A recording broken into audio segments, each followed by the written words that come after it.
가브리엘 찬양대 참 잘하시죠? 가브리엘이 이제 천사잖아요, 맞죠?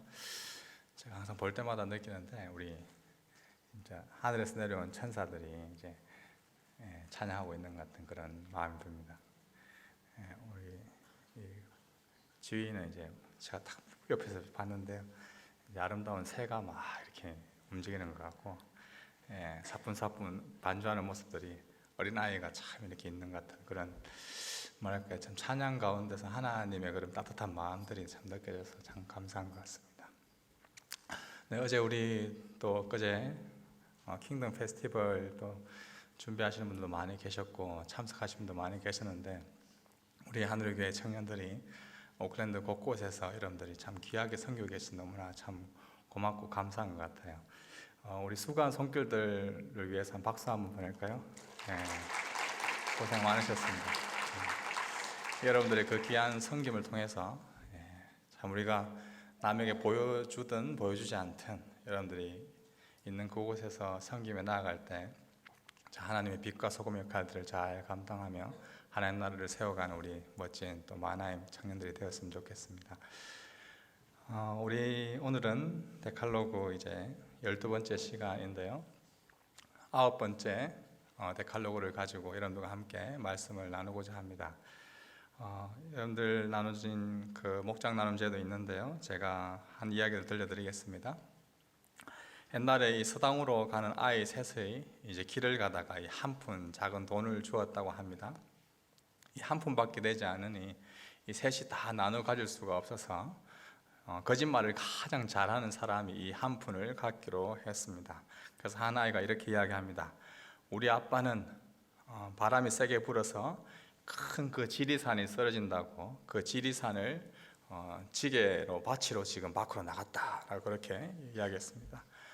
그러자 다른 한 아이가, 야, 우리 어머니는 날이 가물어서 가물다고 열마지가 되는 아주 큰 논에 오줌 싸러 가셨다, 그렇게 이제 이야기했습니다.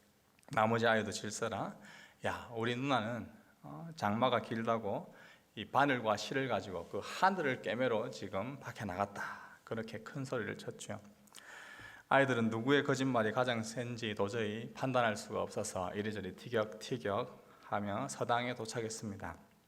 그리고 자신들의 거짓말 중에 어느 거짓말이 가장 센 거짓말이라고 생각하는지 훈장님께 물어보자고 이제 객관적인 판단을 해달라고 그렇게 이야기를 했습니다. 그래서 훈장님이 이 이야기를 듣고, 너희들 지금 배우는 학생들이 어떻게 거짓말 얘기를 하냐 하면서 막 야단을 치셨습니다. 그러면서 훈장님이, 나는 살면서 거짓말을 한 번도 한 적이 없는데 너희들 참 거짓말하는 게 참 나쁘다 하면서 막 나무랬다는 거죠. 그러자 이 세 명의 아이들이 일제히 이렇게 외쳤다고 하는 것이죠. 야, 이 한 푼의 돈은 우리 훈장님께 드리자. 살면서 단 한 번도 거짓말을 하지 않았다고 한 그 거짓말이야말로 가장 센 거짓말이다. 그러니까 우리 훈장님께 한 푼을 드리는 게 마땅하다라고 한 그런 이야기가 있습니다.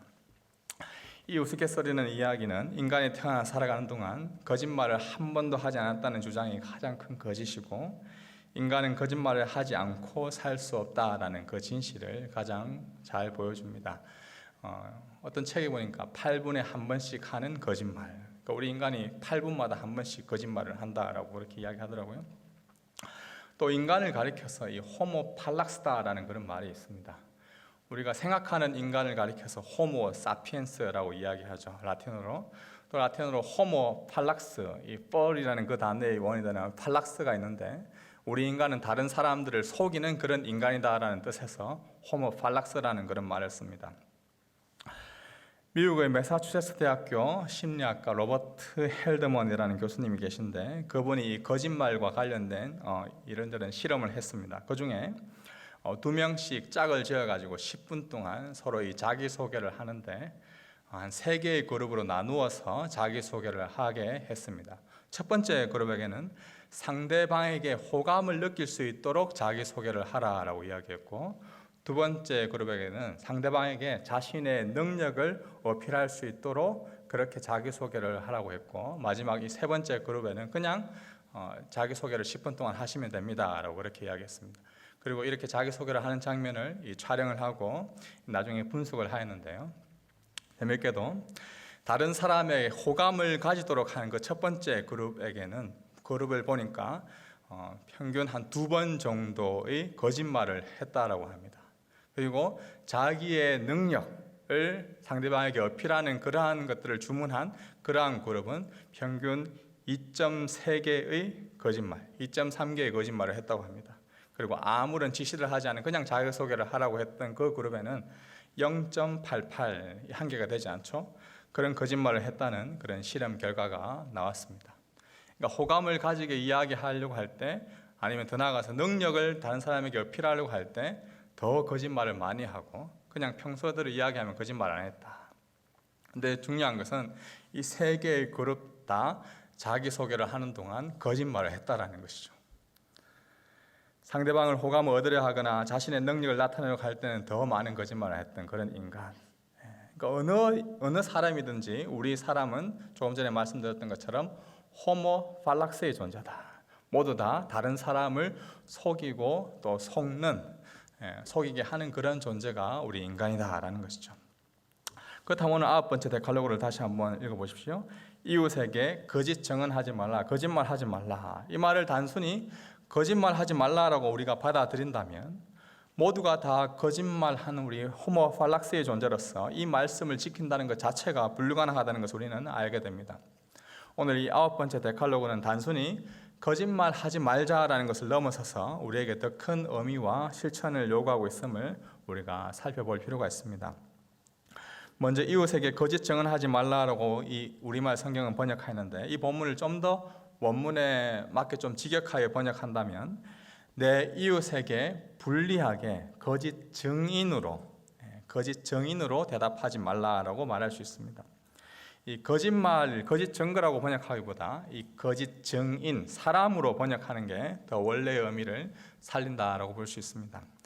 단순히 거짓말하는 사람이 되지 말라는 의미보다 거짓 증인이라는 그 사람의 존재 자체가 거짓의 사람, 거짓된 증인이 되는 것을, 이것을 지금 경계하고 있는 것이죠. 9번째 데칼로그의 가장 먼저 1차적인 그 적용 장소는 이 법정입니다. 코트에서 재판하는 그 법정에서의 이야기였습니다. 재판하는 곳에서 이 증인의 말 한마디, 그 말은 판사의 판결을 결정짓는데 중요한 역할을 합니다. 물론 오늘날의 이 법정은 증인의 증언보다 이 증거물에 더 판결에 큰 영향을 미치기도 합니다. 오늘날은 과학과 또 의학 기술, 여러 가지 기술들이 많이 발달했기 때문에 우리 혈흔의 그런 DNA를 보거나 아니면 지문이라든지 CCTV라든지 증거가 될 만한 과학적이고 의학적인 자료들이 큰 효력을 미쳤던 것이죠. 하지만 이 데칼로그가 쓰였을 약 3,000년 전 당시에는 CCTV도 DNA를 분석하는 그런 것도 없었습니다. 그 당시 법정에서 가장 크게 이 판결에 영향을 미쳤던 것은 바로 이 증인의 증언, 입술이었습니다. 그렇기 때문에 과거의 증인이 최소 1명이 아니라 2명 이상이 있어야만 했고, 그 2명도 같이 알고 짜고 칠 수가 있기 때문에 2명이 서로 모르는 증인이어야 했고, 또 두 증인이 일치하지 않을 경우에 판결을 내지 않는 그러한 다양한 과거의 원칙들이 있었습니다. 그럼에도 불구하고 사람들은 자신들의 유익을 위해 거짓 증인으로 또 거짓 증인을 세우기도 하고 법정에서 유리한 증언을 하도록 하는 그런 일들이 과거에도 빈번하게 일어났던 것이죠. 대표적으로 우리가 잘 알고 있는 내용이 아합과 이 나봇의 그런 포도원 이야기입니다. 북이스라엘의 왕이었던 아합은 모든 것을 다 가지고 있었습니다. 권력도 가지고 있었고, 힘도 가지고 있었고, 능력도 가지고 있었고, 온 나라를 다스리는 그러한 왕이었습니다.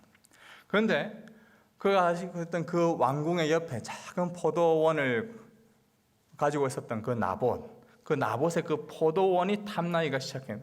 그것을 가지고 싶었던 것입니다. 그래서 나봇에게 가서 그 포도원을 달라라고 이야기하죠. 그래서 나봇은 이 왕에게 뭐라고 이야기합니까?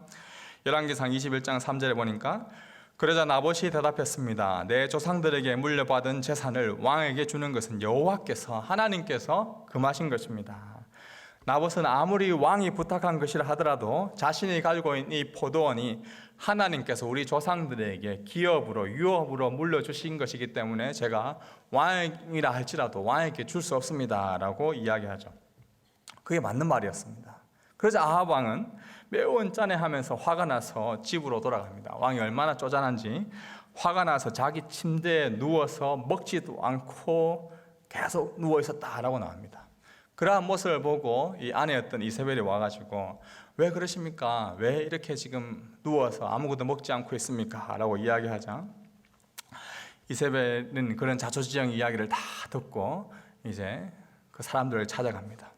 그리고 나서 아합 왕의 이름으로 당시 나봇과 같은 그런 성에 사는 장로들, 귀족들에게 편지를 보내가지고 이 나봇에 대해서 거짓 재판, 거짓 증언을 하게끔 이를 여러 가지를 다 꾸며버립니다. 당시 그 재판은 그 지역의 장로들, 그 지역의 귀족들이 맡고 있었는데 그 재판을 열어가지고 이 나봇에게 나봇이 하나님을 비판하였고 또 왕을 저주했다라고 이 거짓 증언하게 하는 거짓 증인 2명을 세우고 재판하여서 끝내 이 나봇이 돌로 쳐 죽임 당하게 합니다. 그리고 결국 아합 왕이 그 나봇의 포도원을 차지하게 하였던 것이죠. 한 나라의 왕으로서 부와 권력을 가지고 있으면서도 또 다른 탐욕을 가지고 거짓된 증인을 내세우면서까지 자기 자신의 유익을 위하여서 남편의 유익을 위하여서 저질렀던 이 아합과 이세벨은 전형적인 그 악인의 모습, 우리 인간이 얼마나 다른 사람에게 유익을 가져오기 위하여서 거짓 정인을 일삼고 거짓된 것을 일삼는지 그 일례를 잘 보여주고 있다고 볼 수가 있습니다. 그들 사실 스스로는 살인을 하지 않았습니다. 그들이 직접 살인을 하지 않았고 그 스스로 직접 정인으로 나서지도 않았습니다. 그러나 그들이 가지고 있던 그런 부와 권력으로 그러한 거짓 정인들을 사고 또 자신이 정말 찾아오고자 했던 그 나봇의 그 포도원을 차지했던 그 악랄한 짓을 펼쳤던 것이죠. 이 외에도 사도행전 5장에 보면 아나니아와 삽비라라는 그 초대교회의 부부 이야기가 나옵니다. 이들은 정말 종교적인 열심이 있었던 성도들이었습니다. 사도행전 4장 마지막에 보니까 키프로스 섬의 출신의 요셉이라는 그 레이 사람, 우리가 잘 알고 있는 것은 이제 바나바라는 이름이죠. 바나바라는 뜻은 위로의 아들이라는 뜻인데 이 바나바라는 이 요셉이 자기가 가지고 있는 그 은혜가 너무 커가지고 자기의 재산을 팔아가지고 하나님께 바쳤습니다. 하나님께 헌금을 드렸던 것이죠. 이때 아나니아와 삽비라 부부는 이 모습을 보고 요셉이 칭찬과 인정이 초대교회에 널리 퍼졌던 것을 보고 자기도 이렇게 해야 되겠다라는 결단을 내렸던 것이죠. 그래서 사도행전 5장 1절에 보니까 아나니아라는 사람은 그의 아내 삽비라와 함께 재산을 팔았습니다. 오늘 우리로 치자면 이 요셉, 이 바나바라는 사람이 하나님께 받은 은혜가 너무 커서 하나님께 헌금을 드리자 인스타에서 이제 막 요셉 하나님께 헌금 드리다 뭐 다 이제 또 유튜브로도 나오고 또 많은 사람들이 인터뷰를 해가지고 이런저런 일들이 다 있었다. 막 인정과 칭찬을 많이 받았던 거예요. 그러니까 이 모습들을 보고 아나니아와 삽비라가 야 우리도 그렇게 하자, 우리도 하나님께 드리자라고 결단한 것이죠. 그 마음 자체는 굉장히 선한 마음이었습니다.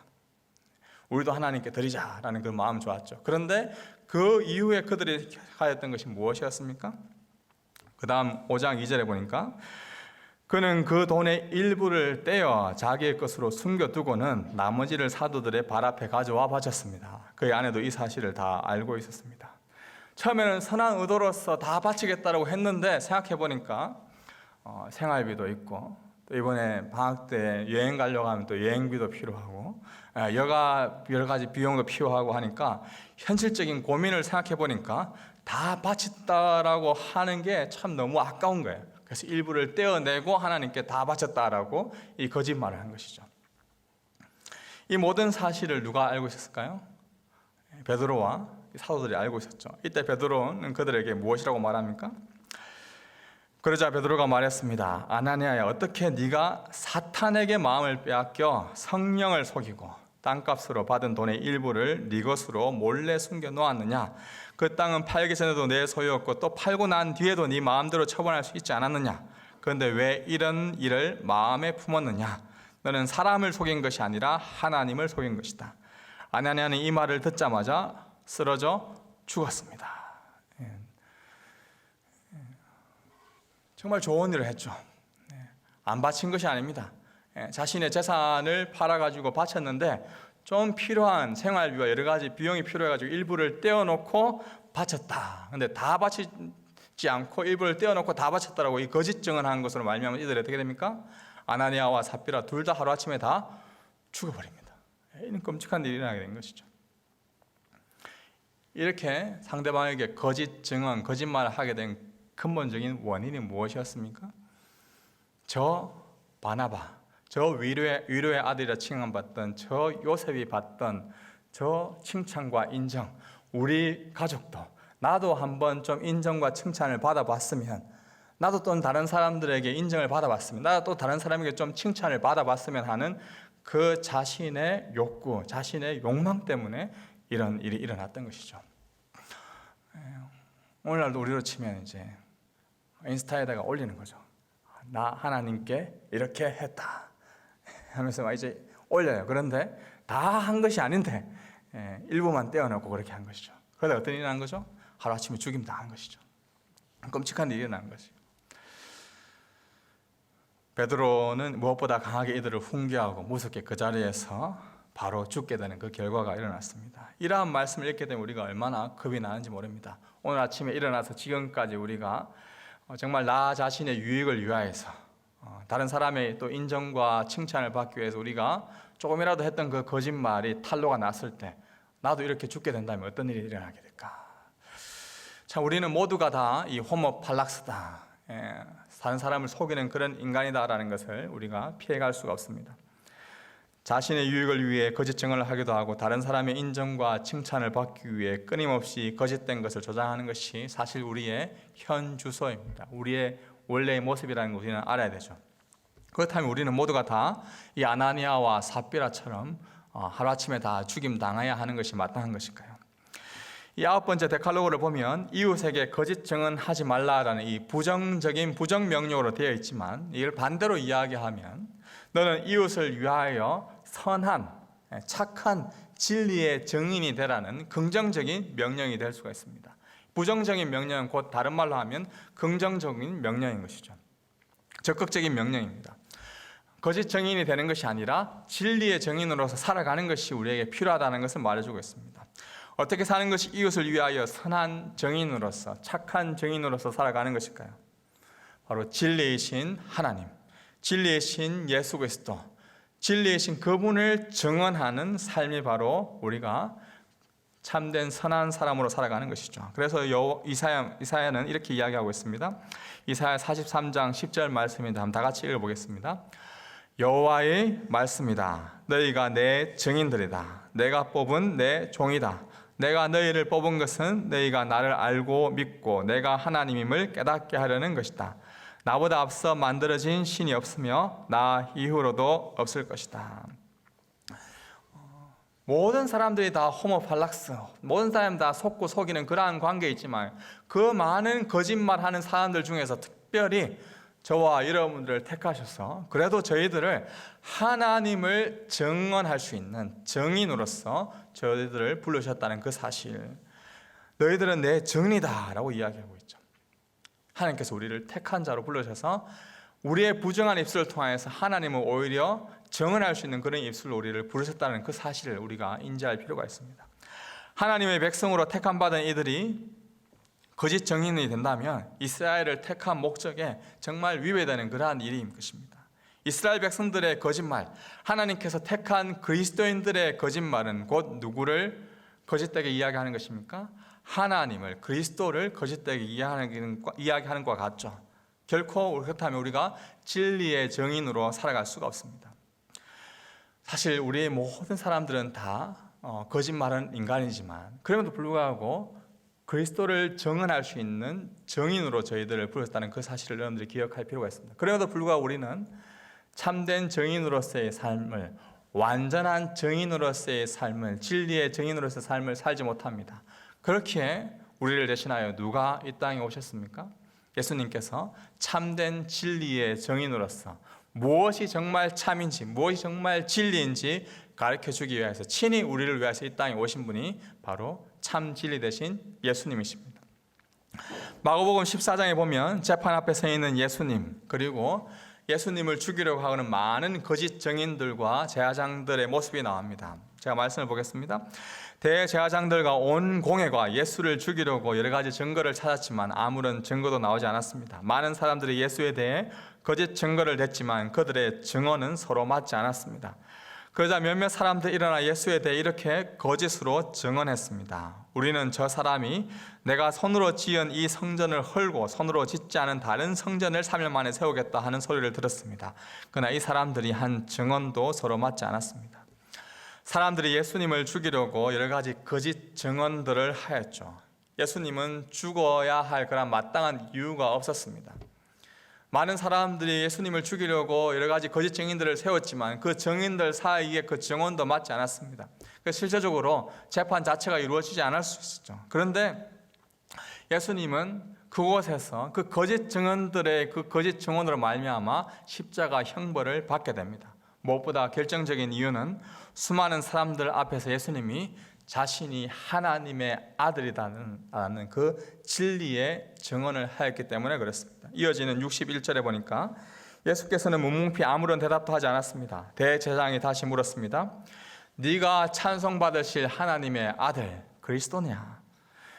예수께서 대답하였습니다. 내가 바로 그다. 너희는 인자가 전능하신 분의 오른편에 앉아 있는 것과 하늘 구름을 타고 오는 것을 보게 될 것이다. 예수님은 대제사장 앞에서 네가 정말 살아계신 그 하나님의 정말 그 아들이냐 그리스도냐라는 그 질문에 정확하게 진리로 증언하십니다. 내가 바로 그 하나님의 아들이다 라고 증언하시죠. 대제사장과 유대인들은 이 진리의 증언 때문에 예수님을 신석모독이라는 이유로 사형에 처했습니다. 이들 앞에 참된 진리의 증언을 하셨던 그 예수님은 그 진리의 증언 때문에 죽으셨습니다. 그러나 이 진리를 증언했던 예수님의 진리의 증인으로서의 그 죽음이 그냥 모든 것을 다 끝나는 끝이 아니었습니다. 예수님은 그 진리의 증언으로 해서 죽음을 당하셨지만 참된 진리 되신 하나님께서 그를 또한 어떻게 하셨습니까? 다시 살아나시겠죠. 다시 부활시키셨죠. 진리를 증언하신 예수님이 죽으시고 부활하사 제자들에게 이렇게 부탁하십니다. 우리 누가복음 24장 46절에서 48절입니다. 한번 같이 읽어볼까요? 시작.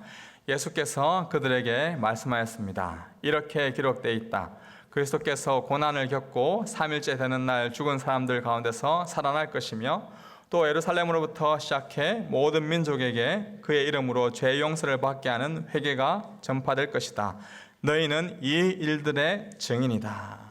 바로 예수 그리스도께서 죽으시고 부활하신다는 이 일들의 참된 증인으로 너희들을 세우셨다. 바로 제자들을 세웠다라고 이야기하고 있습니다.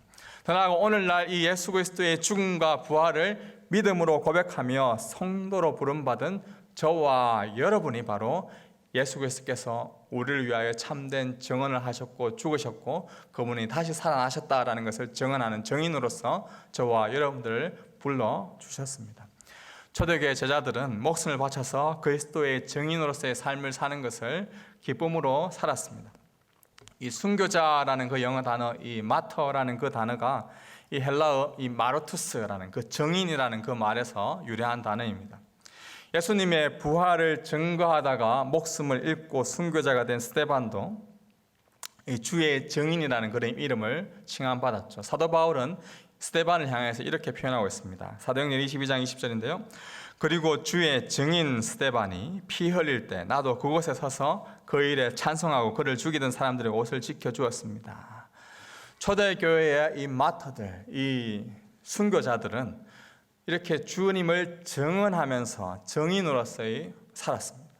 순교자들이 그 죽음을 당한 순교를 당한 이유는 그들이 바로 예수님을 증언하는 예수 그리스도의 죽음과 부활을 증언하는 증인으로서 삶을 살았기 때문입니다. 만일 그들이 예수의 죽으심과 부활에 대해 침묵했거나 아니면 거짓말을 하였다면 그들은 죽지 않았을 것입니다. 순교하지 않았을 것입니다. 그러나 순교자들은 주의 죽으심과 부활에 대해 진리를 말했고 그리고 그들은 그 죽음 자체를 기쁨으로 받아들였습니다. 사랑하는 우리 청년 여러분, 오늘날 우리 기독교인들도 여러분들도 진리의 증인으로 부름받았다는 그 사실을 우리는 기억할 필요가 있습니다. 여러분들은 진리 앞에서 어떤 증인의 모습을 보이고 있습니까? 진리의 목숨을 건 주님의 증인이십니까? 아니면 아주 작고 사소한 나 자신의 유익 때문에 내가 인정과 칭찬받는 것에 급급한 나머지 다른 사람에게 해가 되더라도 거짓 증언을 하는 것을 그냥 서슴없이 하고, 아니면 다른 사람이 그런 거짓 모함하는 그 소리를 그냥 아무렇지나 않게 듣고 나도 전달하는 그러한 거짓 증언의 삶을 살고 있습니까? 이 9번째 데칼로그는 이웃을 해하려고 하는 거짓 증인이 되어서는 안 된다는 점을 강조하고 있을 뿐만 아니라 적극적으로는 이웃을 위하여서 정말 선한 증인, 진리의 증인으로서 예수 그리스도를 증거하는 삶을 살아야 되는 것을 우리에게 말해주고 있습니다. 그리스도를 믿는 거듭난 사람, 다시 태어난 사람은 진리를 증언하는 사람, 진리를 사랑하는 사람들입니다. 진리를 사랑하기 때문에 그리스도인은 진실을 말하고 고백해야 합니다. 이것은 복음 전도에서도 굉장히 중요한 일이죠. 만약 우리가 평소에 여러 가지 거짓말하는 성향을 많이 보이고 있다면 그것이 이웃을 전도하는 데도 굉장히 방해가 될 것입니다. 양치기 소년의 비유를 잘 아시죠? 우리가 항상 진실만을 이야기한다면 예수 그리스도를 증거할 때, 증언할 때 불신자들은 적어도 하늘의 교회 마하나임 청년부가 이야기하는 것은 정말 믿을만해, 그들이 말하는 그 예수 그리스도는 정말 하나님께서 죽으시고 부활하신 분인 것을 내가 믿어 라고 우리의 그런 진실된 입술을 통해서 그들에게 복음을 전파하는 귀한 도구가 될 것입니다. 진리의 증인으로 부름받아 또한 증언한다는 것은 사실 고통과 고난의 길이 펼쳐지는 그러한 시험의 현장이 될 수가 있습니다. 진리를 말했을 때 거짓은 반드시 진리를 가만두지 않습니다. 오늘날 동성애나 성정체성에 대한 여러 가지 이야기들, 인간의 기본권에 대한 성경적인 원리와 진리를 이야기할 때 많은 사람들이 여러 가지 거부 반응들을 일으킵니다. 대제사장 예수님에게 네가 하나님의 아들 그리스도냐라고 물었을 때 네 라고 대답하였던 그 진리의 증인을 한다면 반드시 그들이 예수님을 죽일 것이다 라는 것을 분명히 예수님은 알고 있었습니다. 예수님은 고난의 길, 십자가의 길을 걸어갈 거라는 것을 알고 있었습니다. 그럼에도 불구하고 예수님은 진리의 증인으로서 그 죽음과 고난의 길을 걸어가셨습니다. 왜 그렇습니까? 이 절대적인 진리는 거짓과 타협할 수 없기 때문에 그렇죠. 거짓과 진리가 섞이는 순간 진리는 거짓이 되어버립니다. 진리의 증인으로서 우리의 직장과 학교와 삶의 터전에서 살아간다는 것은 사실 오늘날 여러 가지 진리 전쟁 가운데 여러 가지 참 차갑고 사나운 그러한 현실임이 틀림이 없습니다. 정치계에 있든 법조계에 있든 교육계에 있든 여러분들이 사업을 하든 어디에 있든지 참 진리를 지키고 복음의 증인으로서 살아가는 것이 이 오클랜드, 뉴질랜드 땅에서 참 녹록치 않은 그러한 현실입니다. 그럼에도 불구하고 저와 여러분을 통하여서 진리의 증인으로 하나님을 증거하는 그러한 삶으로 저희들을 불렀다는 그 사실을 기억하십시오.